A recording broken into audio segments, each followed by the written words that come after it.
Hello guys, welcome back to my YouTube channel. I hope you all are doing good.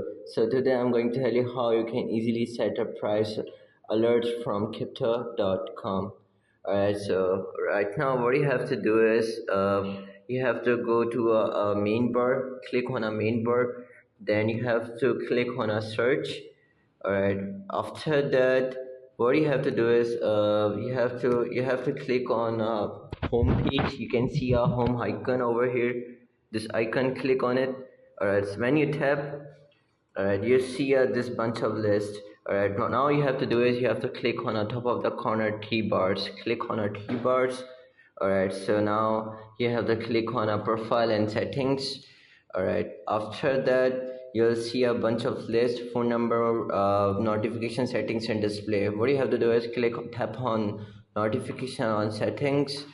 Alright, so now you'll see a price alert. Alright, so click on price alert.